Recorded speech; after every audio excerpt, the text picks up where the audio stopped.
Nicole, aka Miss Writes Trends, and I'm making this video to go over my 6-month lock update. Yes, it has been 6 months. Can you believe that? I can't. It's so crazy. Like, it's such a surreal moment. Just wow, I'm at 6 months. I'm half a year there, guys. I've been watching other 6-month lock updates and like seeing where everybody is and just, you know, all the exciting milestones that they're going through at 6 months and seeing what their path consists of. It's really awesome to see everybody else's journey. So I am adding to that journey myself, and I'm only doing my journey on 2-month installments. So this would be 6 months, and then the next one would be 8 months if you don't know. I feel like there's more I can give you about changes in, you know, my path and the growth and the process. There's more I can give you over a course of 2 months versus 1 month. So there have been a couple changes. I'm just gonna go over my routine one more time, just to let you know. There haven't really been changes to my routine very much, but you know, hey, put it out there again, just to let you know I'm still doing the same things. And just a few things that I've noticed, and the, like I said, the changes that I've been going through. So my official 6-month lock anniversary, my lock-iversary, was actually last Saturday, so it's been a week now. I had my son last weekend, so that's why I didn't do a video. I like to focus on him, and plus he plays loud, so he'll be in the background and you can hear everything he's doing. So I could have the silence, or just waited until I didn't have him, and I had the time as well. So yeah, let's go right into my routine. So my routine is still the same. I try to oil my hair. Since it's summer, I have to oil my hair more frequent now.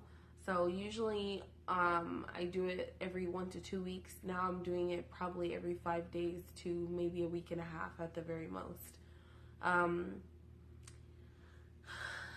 That is just to make sure that my hair stays oiled.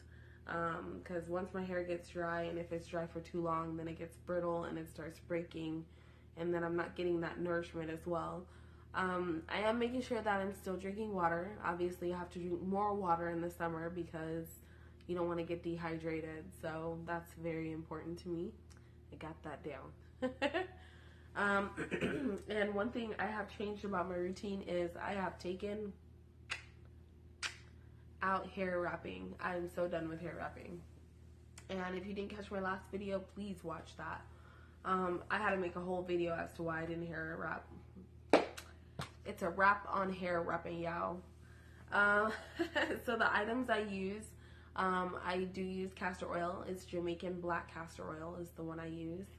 It has been very helpful for my hair. There's been lots of growth because of that oil. One thing that I have stopped using, and this is just experimental, is coconut oil. I've taken that out of my routine for now, just to see if there are any changes in anything. Yeah, just for now. I'm still a fan of coconut oil. I don't have any problems with it. It doesn't do anything to my hair negatively. So it's definitely a light oil that I do like to stick to, as far as that in-between oiling when I'm using castor oil. Because castor oil is a very heavy oil, so you can't use a lot of it. At least for my hair, I can't. And then just to wake up my hair in the morning, I do a spritz of rose water, you know, just to wake her up and get her going, girl. Just gotta get that life back into her. Get that life. Yes, God. Yes. So it is very needed in the morning, that rose water. They should call it holy water, honey. No, but it's amazing. I love it. I love the smell of it. The smell of it lasts all day long. You know, it's wonderful. I love it. As far as washing and retwisting my hair, I was trying to wait as long as I could. I did want to wash and retwist my hair, not only for this video, but I wanted to see my growth, because there's a lot of new growth that happened, and I'll talk about that next. But it's washing and retwisting for me go hand in hand. I am to that point where I could probably wash my hair and not retwist it. Like, it's not a necessary thing to do. But it's to the point now where, like, I don't want my new growth to be so hard to break apart. Because that part, I was popping locks. Literally. Pop lock. Yes. And I almost dropped it. For real. Because I was like, this shit hurts. Excuse my language. But it does. It hurts to pop locks. It does. I don't know how they do it.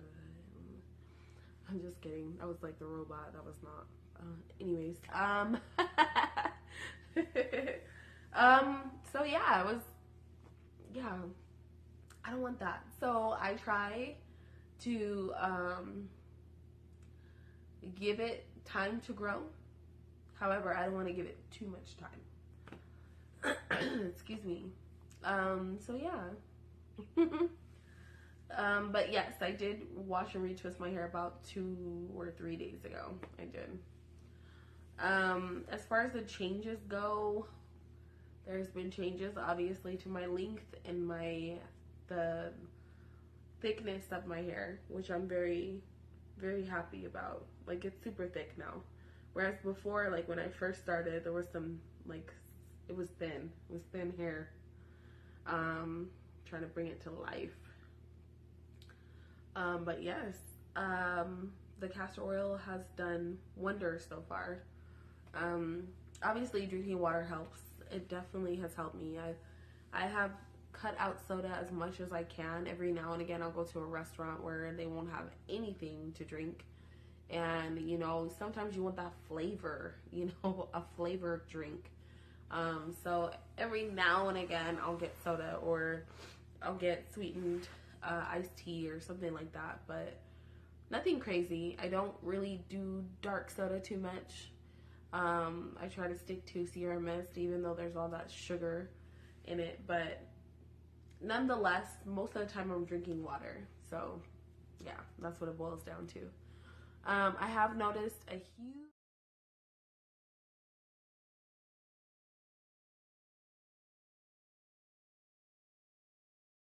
change in the spots that I had alopecia in. It's amazing. It's an amazing change.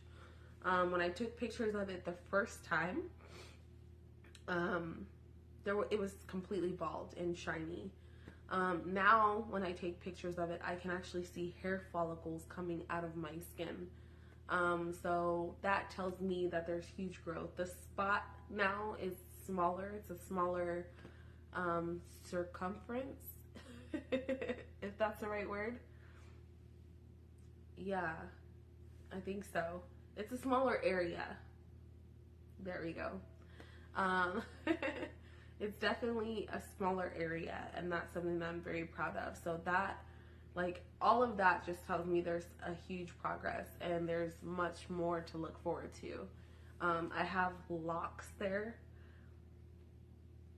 Like, what the heck? This area was completely bald, and now I'm able to have, I think I have 2 or 3 locks on average on both sides. And whereas before, I didn't have the ability to do that because it was so bald and there was no hair there. So the locks that I did make, I don't know if you remember me touching on this, but in the front of my head, I noticed that some of the hair I wasn't able to do, excuse me, I wasn't able to do regular finger coils on because the hair was so fine. So I would do coils on it and it would just fall out. Like, it was literally falling out. So for the first, I would say, month and a half, I had like an afro right here because my coils weren't staying. So eventually what I did was I just 3-strand twisted anything that I was able to at the time. And as time went on, I noticed that those were getting longer, and then I would get more hair, like more little hairs that were growing in. So eventually I just started, you know, 3-strand twisting anything that came in. And that's what I've been doing, just to keep those locks there. And they're very loose 3-strand twists. Like, it's not anything that would cause tension or anything like that. So, yeah. I just want to end with advice. I don't think I gave too much advice on my last video, my last update video, which was the 4-month video. So I want to begin with patience. I know I talked about this before, but patience is virtue in the lock process, for real. You have to have that patience, because that is what's going to, you know, let your hair grow. It's going to help you, you know, get through this process. Especially I don't believe in the ugly stage myself, but if you believe in it, it'll get you through that process, you know? It'll get you through the process where you have excess hair or, you know, the frizzy locks, you know, it'll get you through that. You just have to have patience, because that's very important, especially if you are waiting for damaged hair to grow in. You have to give yourself patience. Another thing that this kind of ties into is obsessing over your hair. I've watched some videos where people obsess way too much over their locks. They really do. And the only reason why I'm saying this is because stress in any form can actually cause your hair to fall out. And that has happened to me, true story. It doesn't happen to everybody, but it can be a factor if your hair is falling out. That's one of the things that people say to turn to first is stress. Like, what is stressing you out? And that is a form of stress. So be careful with that. It's very dangerous. Stress is. It can take a toll on your body, on your health. So that's something that you have to be mindful of. Another thing too is do you know, do you.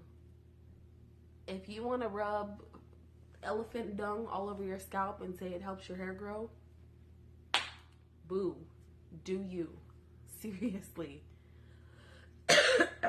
Don't explain anything to anybody, because you don't need one. You don't need an explanation. If whatever works for you, do you, boo, for real. Seriously, do you. Because they don't pay your bills. They don't feed your kids. They don't feed you. They don't put clothes on your back, money in your purse. They don't do that, boo, so do you. Who cares? That's the kind of person I am. Everybody can have any opinion about me if they want to. That's just their opinion. Unfortunately, this is my favorite saying. They're just like assholes. Everybody has one. So, on that note, all right, if there are any comments or anything that you want to say, discuss, talk about, put that right below. Because let's get this party started, you know. On that note,